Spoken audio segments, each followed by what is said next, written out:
This episode of Harvey Brownstone Interviews is brought to you by the Harvey Brownstone Talk Show Blend Coffee, available at hollywoodblends.com. Everyone's saying it's the best coffee they've ever tasted. Why not give it a try and see for yourself? Hello, everyone. I'm Harvey Brownstone, and today's guest is a highly popular actor, producer, and director who has brought us a number of iconic performances over the years in movies and on television. He made his feature film debut in the landmark 1980 comedy Airplane, playing Ted Stryker, the traumatized former pilot who must land the plane when the flight crew gets stuck by food poisoning. 2 years later, he reprised his role as Ted Stryker in Airplane 2, the sequel.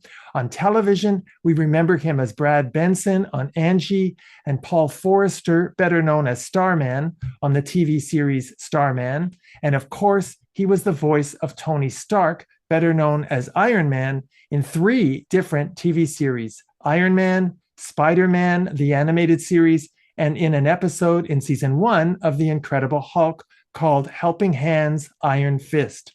In addition to those shows, our guest has appeared in many great movies, including Take This Job and Shove It, Scandalous, Cat's Eye, 50-50, Homeward Bound, The Incredible Journey, Homeward Bound 2, Lost in San Francisco, Dr. T and the Women, and Alex in Wonder, and Nikki's Birthday Camera, both of which he also produced. He's guest starred in dozens of TV shows, including Marcus Welby, The Blue Knight, Wonder Woman, Laverne&Shirley, Touched by an Angel, That 70s Show, Spin City, and many more. And he starred in a whole slew of great TV movies, including The Initiation of Sarah, Mr. Roberts, Murder by the Book, Running Against Time, Vanished, The Abduction, 30 Years to Life, and many more. I'm delighted to welcome Robert Hayes to our show. Robert, thank you so much for being here. I'm exhausted now for listening to how much work I've been doing. Are you exhausted from having done it, though? No, I've been absolutely blessed. I've had so much fun. Just met so many wonderful people, got to work with great folks, both cast and the crews, and have just really had a great time. Had a great time. You began your career in theater, performing in plays like Richard III and The Glass Menagerie. And then after a few years, you moved to Hollywood to pursue a TV and film career. When did you first realize that you were going to be able to make a living as an actor? When I started out, I stumbled into it in college, a small little college. When we transferred, my dad was in the military, and so we were moving all the time. I stumbled into it because I was a transfer student. I was kind of late getting there. There was nothing left except beginning acting and a PE class and, whatever. And so I just took it so I could get into school. And it was so fun, and it was just exciting, and it was creative. It was an outlet for creativity that you're not really aware that you have. And it just kind of took off, took a little life of its own. It's just what you begin doing, and then you think, when you see the equity players, the union, Actors Equity, they come to the theater and you're filling out all the smaller roles when they're there, and you see them making $275 a week. I was making 45 when I was being paid, and most of it probably was non-paying. But I thought, gosh, $275 a week. Wow, that's $1,000 a month. And, over that, gee, I could, and some of them are getting $450 a week. That's $1,800 a, wow. So then I thought, yeah, you can live on that. That's great. And then as I was doing it, I thought, yeah, you go out and you work at different theaters around the country, you can make $500 a week. And then some friends went to LA, and I thought, I'm not interested in that. I don't like that whole, the sitcoms and the junk and I'm an actor. I'm in the theater. And then I had the thought one day, I could go out on the circuit doing, if I, audition and will I get a role, and I work my way up and make $500 a week. Or I could go to LA if I get a sitcom and I'm in a sitcom for whatever period of time it takes for them to, you get a little reputation. Then I can go out and I can do those same jobs out in the theaters for $1,500 a week. And I thought, gee, what's the matter with that? That sounds good. So it made sense. So then I went up to LA and I immediately was getting cast in things. I just had a kind of, I guess, ordinary, castable look. And so I started working right away. I did over 24 shows in about 18 months, which was, I found out later, pretty crazy. That was pretty good. No, you So, had success fairly quickly. In yeah. 1978, you co-starred in a great TV movie called The Initiation of Sarah, along with Morgan Fairchild and Morgan Brittany, both of whom recently appeared on our show. And Shelley Winters was in the movie, which was a supernatural horror movie. Did you Yeah. enjoy making that film? Oh, it was great. That was great fun. And Tony Bill, the great film producer, Tony Bill, who had a career as an actor before that, he was in it. And Kay Lenz, the wonderful Kay Lenz, my friend, she played Sarah in it. It was really, really fun. It was exciting. Now, Yeah. of course, I have to ask you about Airplane, which is one of the most hilarious and popular comedy movies of all time. It was your first feature film. You were working with Lloyd Bridges, Leslie Nielsen, Peter Graves, Robert Stack. You must have felt like you won the lottery. Oh, absolutely. Absolutely. I've described it as that. It's like winning the lottery. I was doing a series called Angie with Donna Pescow at the time. And I got that we were a mid-season replacement the first season, and the second season was a full season. And in between those, in our summer hiatus, is when I got cast and I did Airplane. It overlapped by 2 weeks when we came back on Angie. So I was doing both at the same time. Up to that point, I had never known what true deathly fatigue was until that. It was unbelievable, but still so exciting, so fun. It was it was like you're going to go to Disneyland every morning when you wake up. It's like, oh wow, when you're a little kid and you get to go to Disneyland, because the crew was great. They were so wonderful. Everybody, the boys who created it, Jerry and David Zucker and Jim Abrams, that was their first film to direct. I mean, it's like, oh, you're going to go in for a close-up. They say, what's a close-up? They didn't know what filmmaking was. So they surrounded themselves it was with the help of Howard Koch, our beloved godfather on the film, who'd been the head of production at Paramount. And they said, okay, we're going to do this film. Let's put you, Howard, we want you to guide these guys through everything. So he was our miracle. And aside from the initial miracle of those boys who created this incredible thing. And it was so much fun. I mean, if you enjoy going to work and laughing your butt off every day, it was so much fun. Well, I've heard you say that Peter Graves was your mentor and best friend, and yet the two of you didn't get to do any scenes together in Airplane or the sequel. That's such a shame, isn't it? Yeah, I read that. It's funny.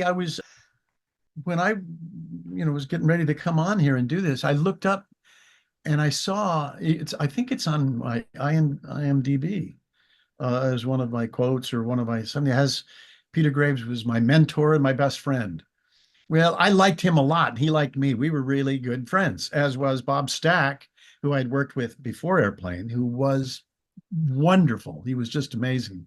And Lloyd was so great. And Leslie was so great. But I don't know where they get these things. He was my mentor. I mean, I think I probably had several people that I would consider mentors in the biz. And Peter, I suppose, he could be one, as would Bob.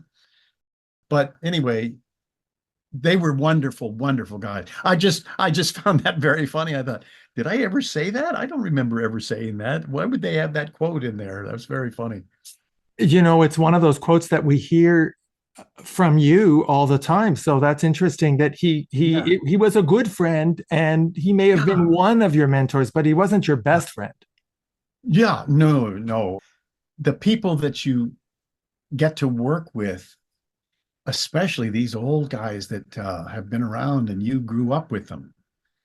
I used to watch Peter on Fury when I was a little kid, and then Mission Impossible, and Leslie Nielsen. Leslie did a thing for Disney when I was a little kid called Marion's Marauders, and it was sort of like a SEAL team in the Revolutionary War days. And I just thought, oh wow, he is so. That's what I knew him from.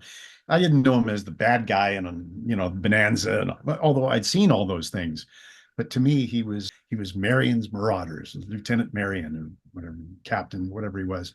So Lloyd Bridges with Sea Hunt and all the films that he did, and Bob Stack, Inherit the Wind, and he got, I think, his Best Supporting Actor for that.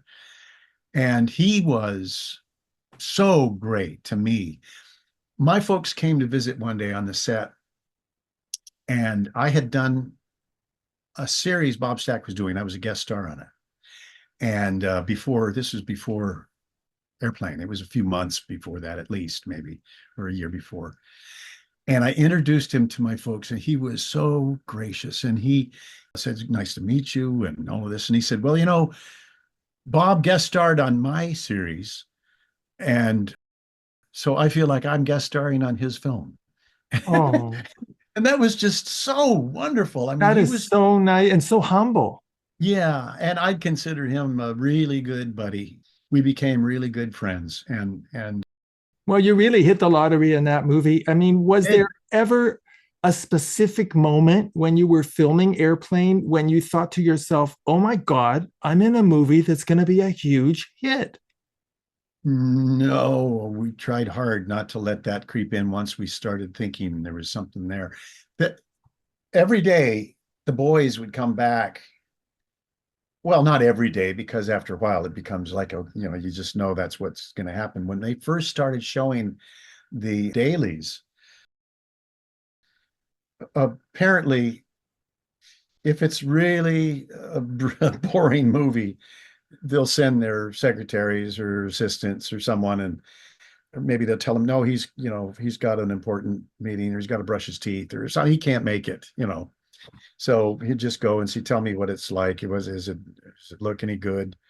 The dailies were so funny that they had to show them over and over again to all the people that wanted to crowd into the theater to watch the dailies, the executives at Paramount. So they had to show them over several times.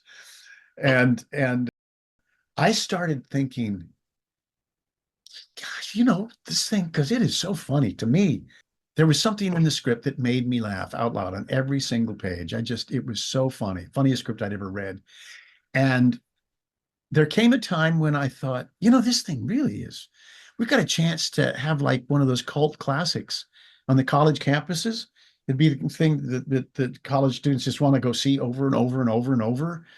And then I started thinking, boy, really could maybe be more than that. But you don't want to have that thought in there. It's kind of like if you're in the zone and you suddenly say, wow, I'm really in the zone. Just like that, it's gone. The zone is gone. If you're a pitcher or, basketball, or whatever. Well, were And there times during the filming of Airplane or the sequel when you had trouble keeping a straight face? I was still fairly fresh from stage, from theater. And we had really, when you're doing a show that, even in the regional theaters that I was doing at the Old Globe in San Diego, you'd have shows that would go for, 3 months. And that's a long time, 9 shows a week, 3 shows in rep, and you're doing these same things over and over and over. And you have to find a way to make it fresh. And one thing that people do, and it's not really, you're not supposed to admit it. It's not professional. It's like, oh, no, it was always professional. Well, people do things. They'll put a little something in. They glued a cup down, when you're supposed to pick up a cup to have a drink of water or whatever.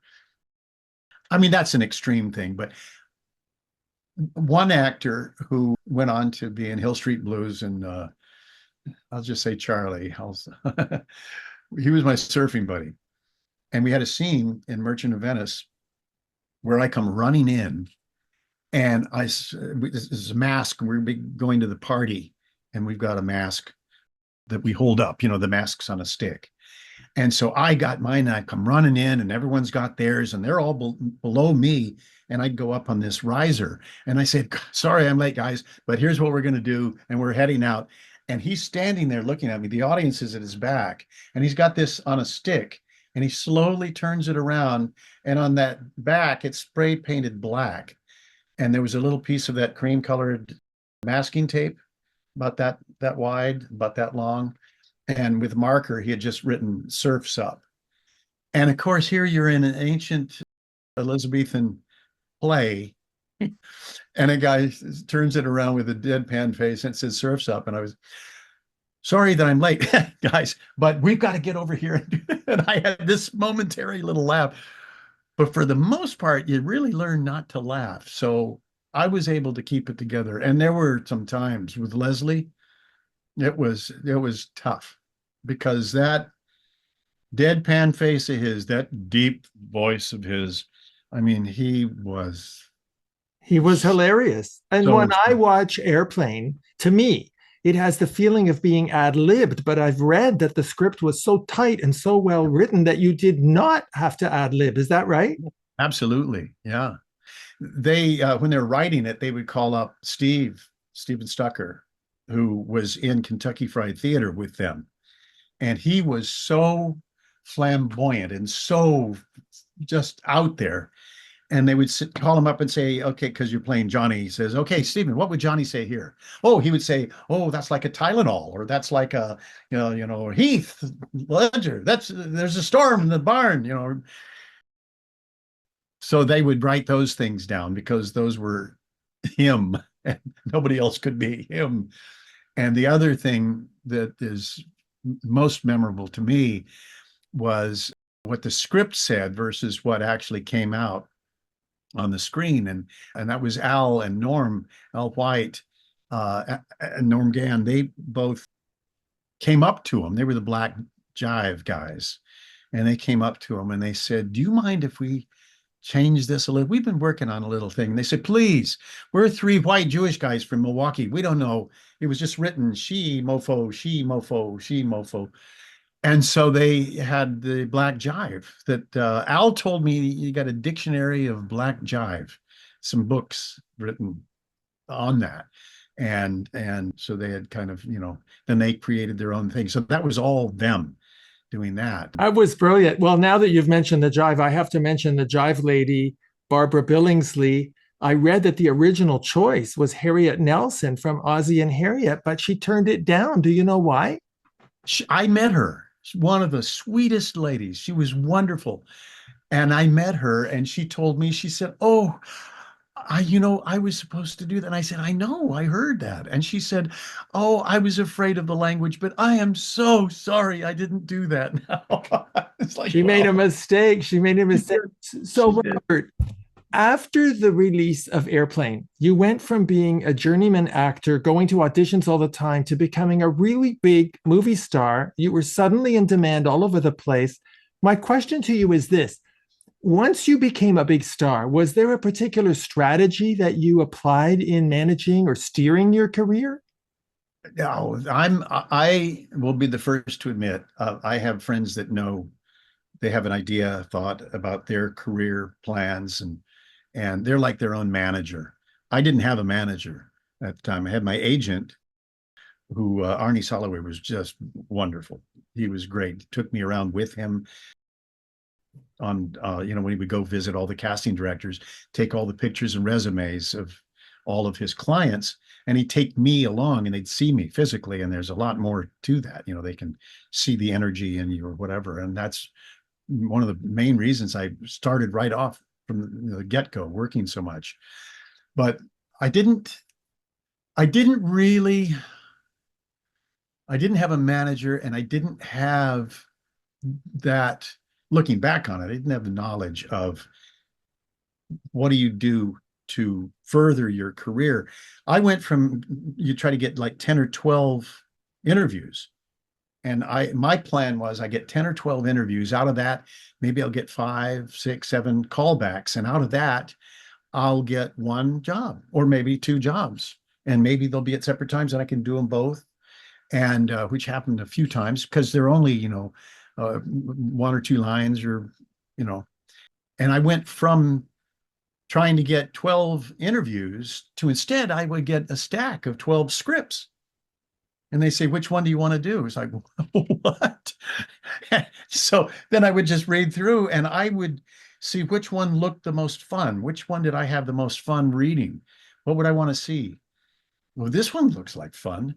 Well, there are scripts that, and you find out that the script, who's the director, you start putting all the pieces into place, and then you figure out what one would have the most impact, what would be the best, which one could maybe be an Academy Award nominated kind of a script.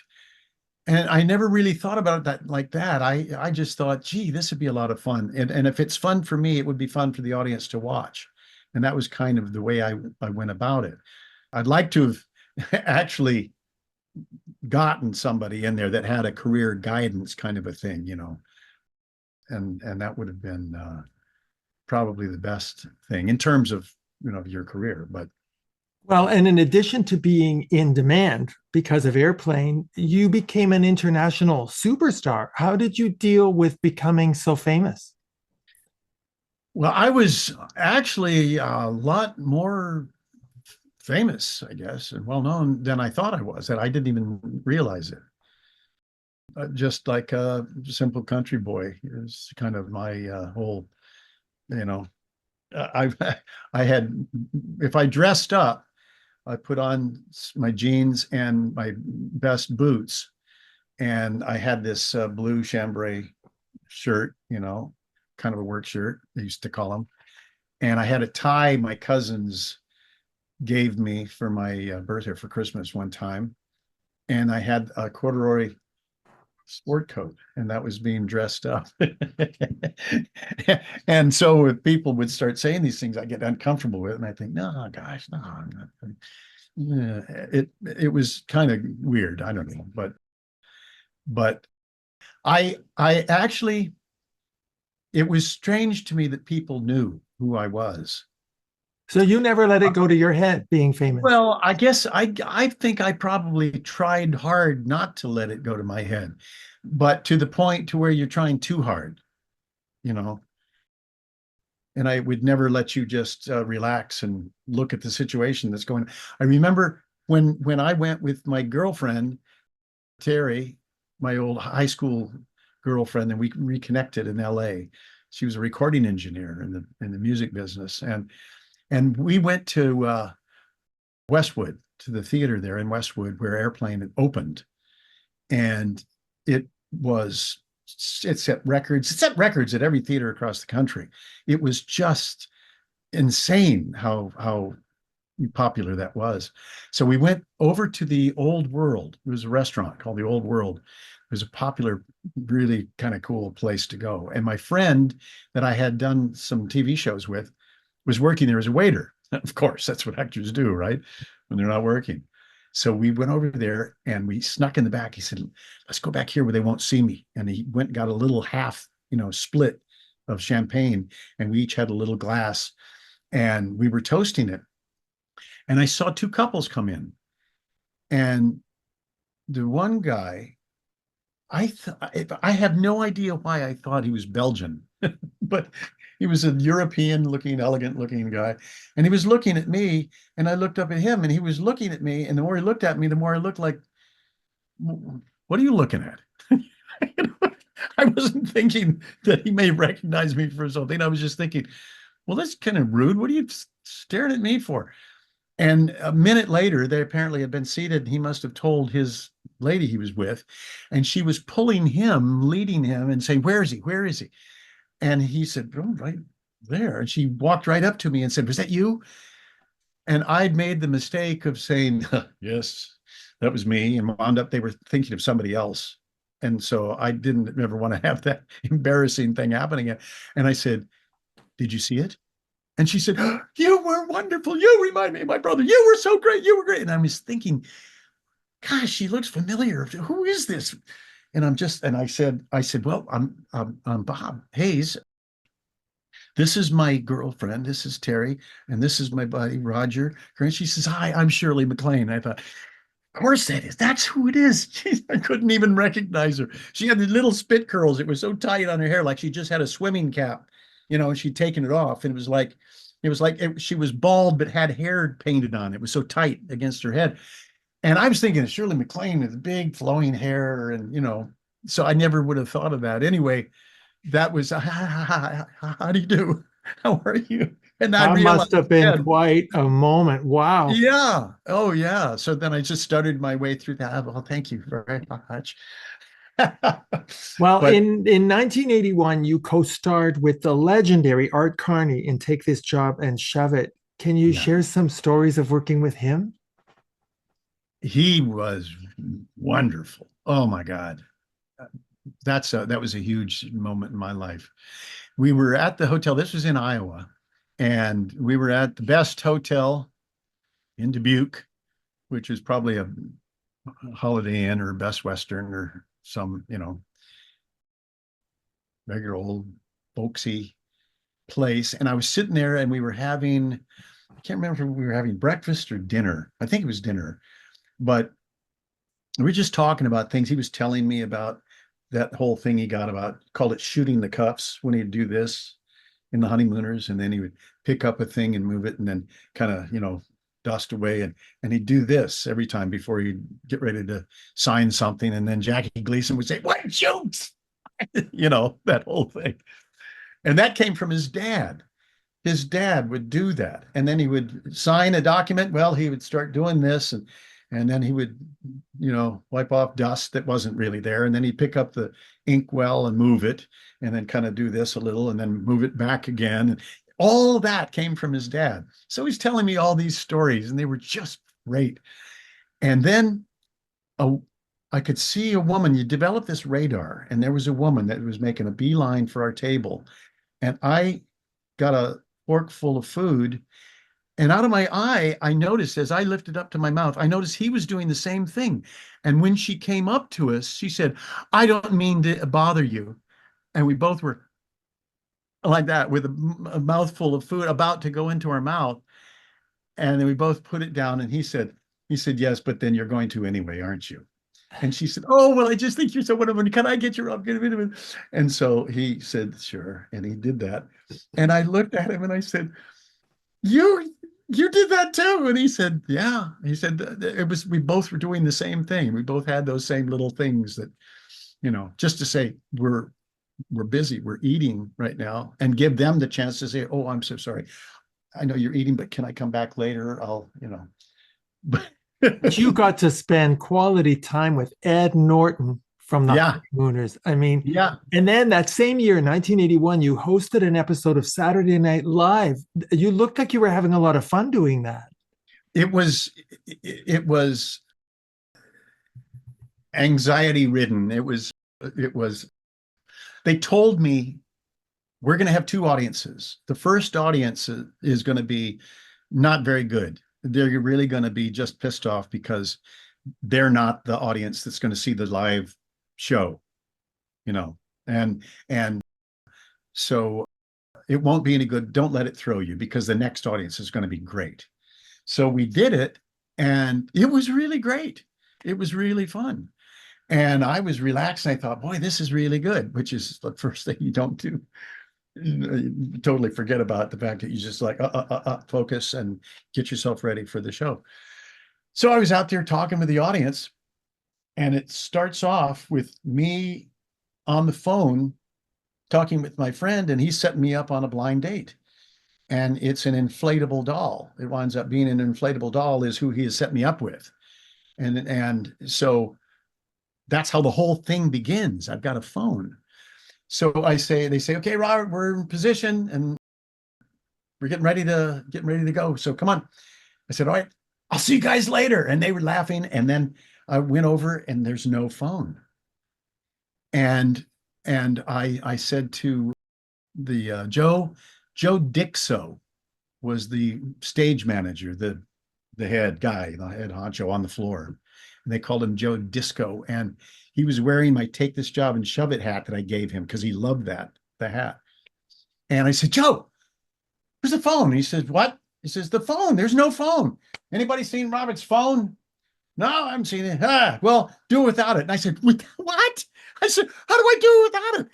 3, 2, 1. I said, Joe, I can, And I'm just stuck there thinking, what do I do? So the entire show that's supposed to be the big, neat, fun show, because this is the one everyone's going to see, I start off with egg on my face thinking, wow. And then I just started mumbling because I didn't know what to do or how to improv that or anything. And I said, geez, I'm supposed to be getting a call from Joe right now. I wonder what he'd be saying. He says he's got a date for me, but I don't even know what. And so I just making stuff up until they inflated the doll and went and looked at it. And the whole thing was so off. It was just so wrong. But it worked. Well, I don't even remember. All I know is that the entire show, you felt like instead of being right there in sync or slightly ahead and everything is going so well, I was behind and I was being dragged along. And it was just like, so it was an experience. Okay, so when you write your memoir, there needs to be a chapter just about Saturday Night Live. Now, in 1984, you starred in a TV movie called Mr. Roberts, based on the 1955 movie, and you played Lieutenant Doug Roberts, played in the movie by Henry Fonda. So, of course, I have to ask you, how much of your portrayal was influenced by Henry Fonda's performance? Well, Henry Fonda was, a lot of actors have an actor that, or a couple of actors that were their influences. Gary Cooper and Jimmy Stewart, Henry Fonda, these guys were more like, oh, I could do those roles. I could do that role. Oh, I could do that role. And Fonda and Stewart probably were the most influential. And so I just loved what they did. And I used to mimic them. And, that's what you do as an actor when you're growing up. You mimic other actors and things that they say, things that they do. And then you are copying them. And then after a while, you forget that and you move on to something else. But what happens is that you've imprinted in your little computer things that you've picked up from them. So then you have some little mannerisms maybe, or a little inflection, or a way that you went about doing it that was influenced by them.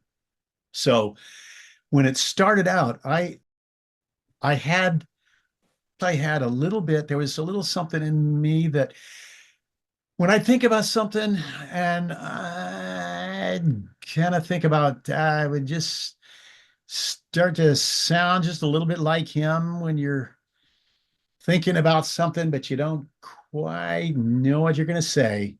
Then and then you realize, oh, that sounds a little like, and then you start to, well, I'm not sure what you're talking about, Doc, but every time I go to, he would talk that way and then just kind of drop off like that.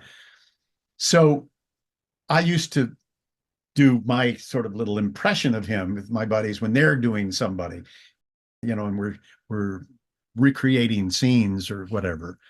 So that kind of snuck in there. Then we wound up here. That's maybe one of the roles that I had always dreamed of being able to do someday was Mr. Roberts, because I loved the film, that play. I loved Henry Fonda. I loved reading about it, the stories about it. His wife dying, he said that saved his life, was having that to be able to do every night at the Sydney Theater in New York. And then the director who co-wrote this script and directed it on Broadway and came in to finish off directing it, he wound up being our advisor on the show. So I met him. That was huge. That was legendary. So I was overly influenced by Henry Fonda, and it took a while for me to be able to flush him out a little bit and say, hey, get out of here. You got to let me be in here. for a bit. And then it kind of got to more being me doing it. And then I got to do it back at my home theater in San Diego with the Old Globe for a run of the show. And that's when I really got to be satisfied, because when we did it for TV, that was live TV. So it went out like Playhouse 90 all across the country and delayed on the West Coast 3 hours, but it was all live. And we did it two shows, and that was it. It's quite amazing, the career you've had. In 1984, you made another great movie called Scandalous, opposite the legendary Sir John Gielgud. Were you intimidated to work with Sir John? Sir John. Well, yeah, at first it was between Sir John and Sir Alec Guinness. How about them apples for a choice? He was the sweetest guy. And I sent him a little gift, and he said, "I'm so glad you wrote me. And I have an address for you." And he wrote me back the most wonderful letter, which I took pictures of it. So if I ever, lost it in a fire or anything, I would have it. It was just remarkable. I'd come on the set and he was on there, and I would say, "Well, good morning, Sir John." And he'd say, "Well, oh, my boy, good morning, my boy." And then you'd see these big gruff grips come walking by, and they say, "Morning, Johnny." And he says, "Good morning to you." And, "Hey, Johnny, how you doing?" And I thought, Johnny? I'm the star of the show. I should be able to call him Johnny. And so I came in one morning and said, "Good morning, John." "Listen, Sir John, can I get you anything?" I just couldn't do it. I had to be Sir John. Oh, I can't imagine calling him John, or Johnny for that matter. I know. And that's what he apparently was just totally good with it. Maybe he even liked it, but he got a kick out of me, I guess. Just, Now, Robert, in the late 80s, you starred in the TV series Starman. And then in 93, you starred in a TV sitcom called Cutters. And then in 98, you and Shelley Long starred in a TV sitcom called Kelly Kelly.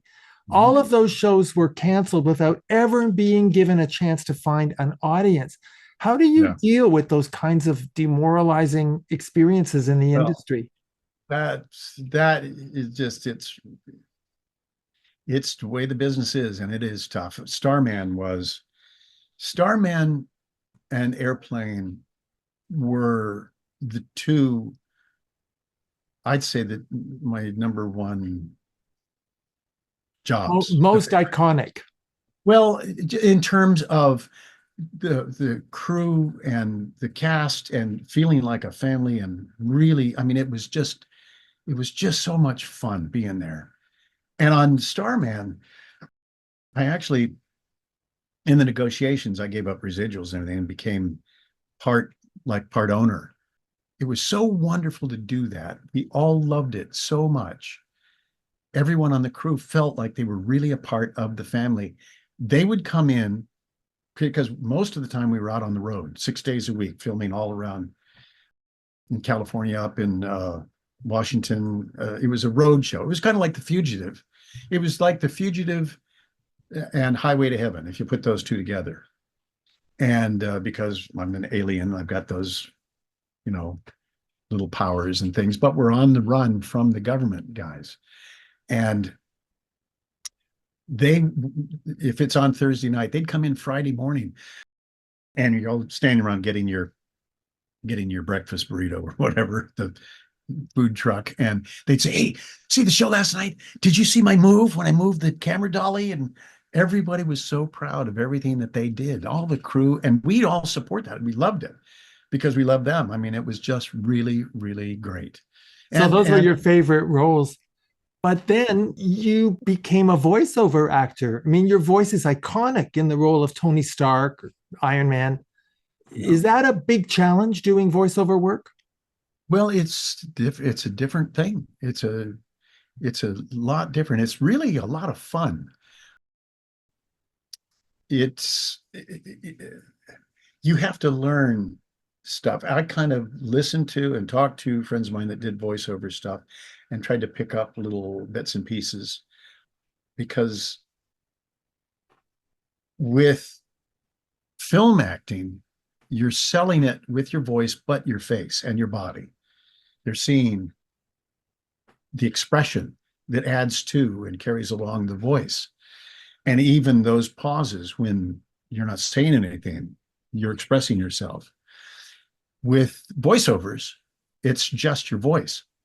And you don't necessarily know what it is that there's nothing that's been animated yet. They'll maybe animate it to your voice. Sometimes you're doing a voiceover to something, but you have to learn a kind of a different way. It's a different way of acting.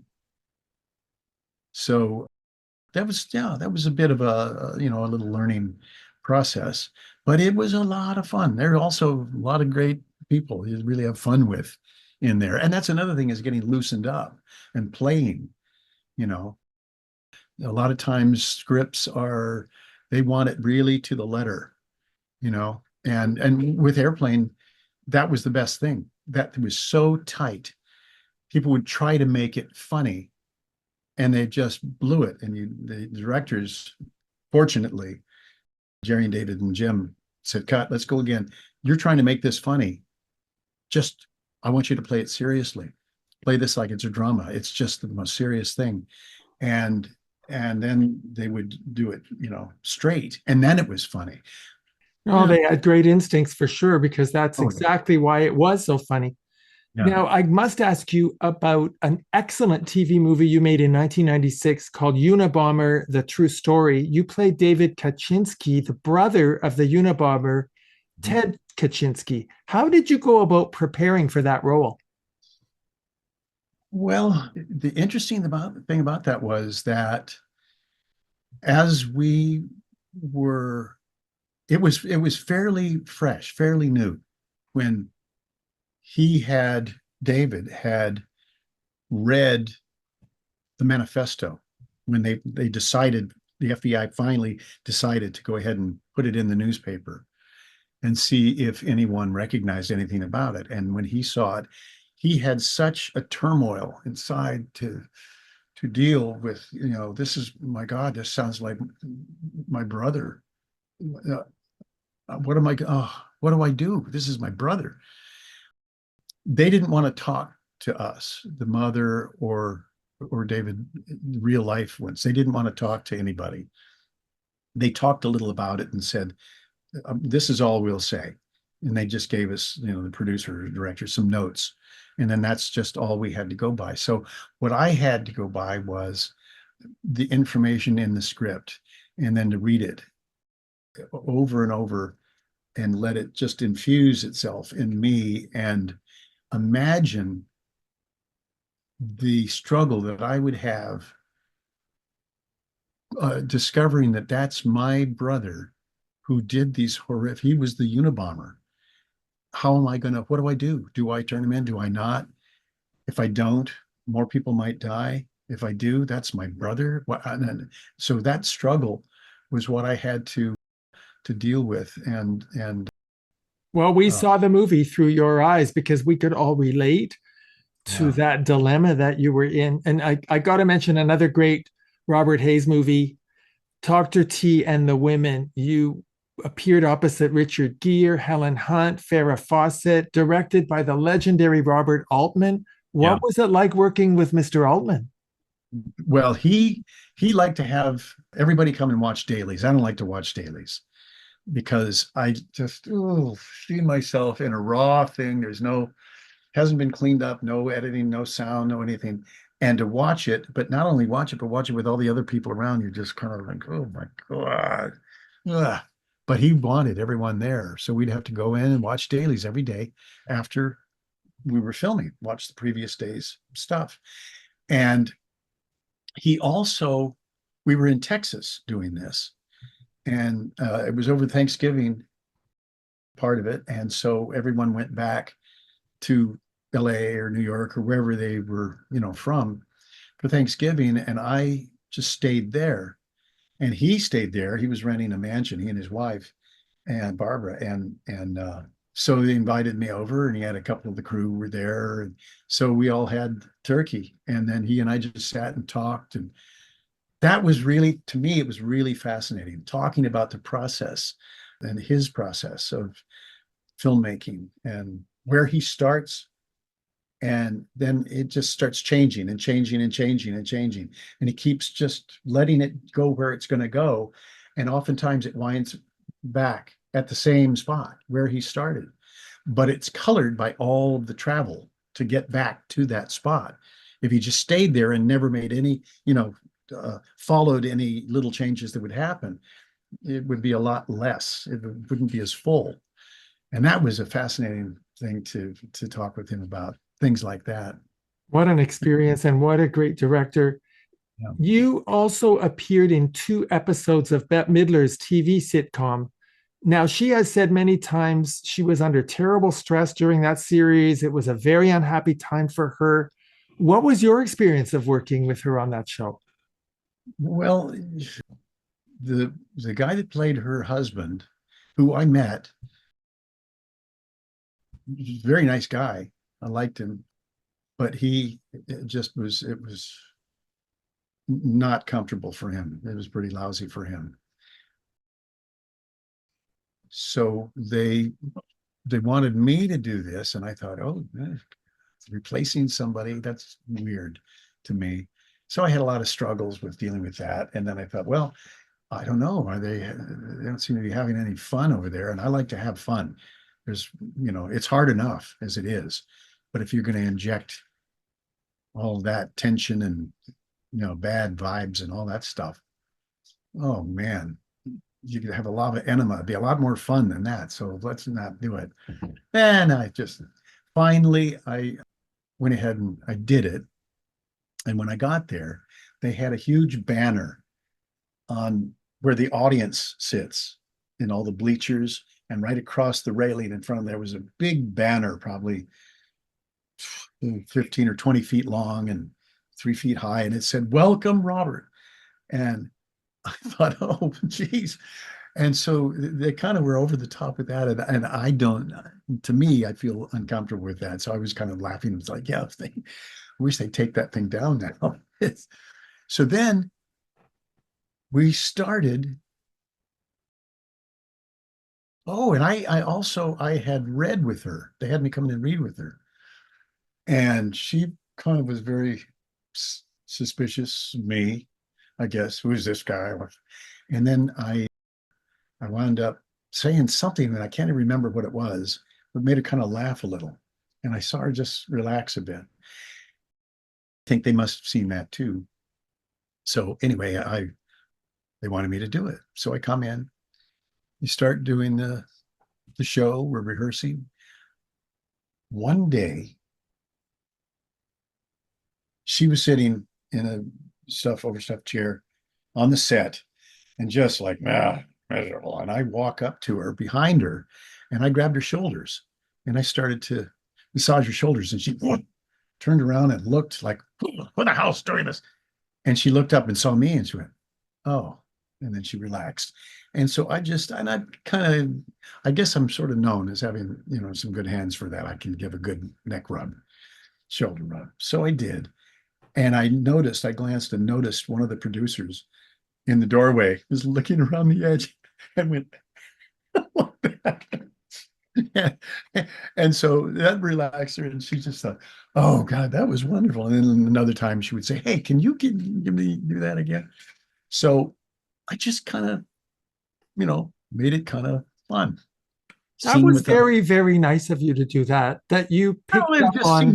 This kind of seemed like the thing to do. The way Well, I don't know that a lot of people would have done that. You could tell there was stress. You could tell she was unhappy, and you were kind enough to just do a little healing. I love that. Well, it worked. Well, you've guest starred in a lot of TV shows. What's it like to walk onto a set where everybody knows each other? There's a well-established ambiance and a rhythm, and you're the outsider. Do they make you feel welcome? Well, I did that before my success came. And you're the outsider. You're kind of an outsider. Sometimes I did Marcus Welby. You remember Marcus Welby with Robert Young, the great Robert Young, and Jim Brolin. And Jim made me feel so welcome. And then I came back for another one. I did a couple of those shows. And I came back and he looked over across the stage, said, "Hey, Robert, how you doing?" I thought, God, that's just he was a wonderful guy. He was a great guy. Whenever we'd have people on Angie, which was so fun to do, and Donna was she and I had so much fun together on that show. But we'd have people come on the show and you could see they're kind of feeling, you just sense that you having been in it yourself, but you can just see them being kind of feeling not really included. And I just go over and grab them and and what are you doing? And make them feel like you're playing with them, you're goofing off, and they're pretty soon they feel like they're a part of it all. And also something that I used to do when they blow a line, they really just feel like, God, the pressure's on because I can't be the one that's going to blow the line here. Jeez. And they really be nervous about it. So then we'd start the thing again and I blow the line on purpose. And then I'd turn to them and say, "Look, see what you made me do? It's catchy." But I do it in a way that made them laugh and everybody laughed. And then we would just do the show. You're a real I team liked it. player. I liked having everybody feel like I wanted everybody else to join in on the fun. Because if you're doing a sitcom, it's a situation comedy is what that means, right? Sitcom. Well, it's a comedy. So you want laughter and you want people a lot of times. I mean, even if you're going to be playing it just really serious and straight, you want that big smile inside in your belly. I always used to say with the masks of comedy and tragedy, right? Drama, when you're doing comedy, you have this sadness inside. And when you're doing tragedy, you have this grin inside. So you always have that thing behind that's fueling or affecting what you're doing on the outside there. Do you ever watch any of your movies on TV? I used to, when I was alone, I didn't want to watch it with other people because it was embarrassing. And I kept seeing mistakes. Oh man, why did, what are we doing like that for? So you're And hypercritical of yourself. oh, yeah, nobody in the world in the universe is as critical of me as I am. I mean, it's when with Airplane, I remember it was 20 years later, so that would have been 2000. I suddenly I looked at it about 20 or 25 years later, and I was looking at it one day, and I just started looking at it saying, "Wow, that was good. Oh, that was good. Yeah, that was good." Then I all of a sudden started seeing things that were good that I did. I'm glad So you can do that. I mean, when yeah. you look back at your career, your body of work, which is really very impressive, Robert, do you feel you've had the career that you envisioned for yourself when you were first starting out? Well, I hadn't really envisioned a career. I was just thinking, am I going to be able to make a living doing it so that I have enough to be able to live on? I can, get some food, have a roof over my head, and You I mean want that was the total extent of your ambition as a young guy? because I wanted to. My ambition was to be able to get to a point where I would be in demand. That I like like when I said to myself, well, I could go around the country and I could get $500 a week. But if I go to Hollywood, then I could maybe get on a sitcom or do some movies or something, and then I could get 5,000 a week. That was the extent of it, was to give myself more opportunity to work. That was what it was, to be able to work more, work more, So what and do you think have now more when you choice. look back? When you look back, if that was your initial goal was to make enough money to live and also to be in demand, and you look back at the career you've had, do you feel gratified? Do you feel fulfilled and happy? I feel very blessed that I have been able to have the career that I've had. I also am so critical, of myself that I can look back and say, "Oh man, if I had done this instead, if I had done this a little different, I could have made that. That would have been a better choice. What if I had done, I didn't realize that I had the power that I had that time. And what would I have done? I could have done this instead, that kind of stuff, But I hope you don't let that overshadow the fact that you really have had quite a remarkable career. Whether you feel famous or not, the fact is you're not just famous, you're really very popular. You're quite beloved. I have to tell you, it's been a real pleasure meeting you, Robert, having this chance to celebrate your amazing career. Thank you for all the wonderful performances over the years. And thank you so much for taking the time to appear on our show. Well, thank you, Harvey. You're just absolutely wonderful. And it's been fun talking with you. Thank you so much for doing it. Our guest has been the wonderful actor, director, producer, Robert Hayes. My name is Harvey Brownstone. Thank you all for joining us. See you next time. Thank you to my producer, Steve Silver, my managers, Rick Marcelli and Robin Bragg Marcelli at the Marcelli Company in Hollywood, my director of programming, Robert Monaghan, my PR directors, Eileen Shapiro and Jimmy Starr, and my entire team at the XPTV1 network in the UK. Thanks for watching. Be sure to check out all the great interviews on the Harvey Brownstone Interviews YouTube channel. Don't forget to subscribe and ring the bell to be notified when new videos are posted.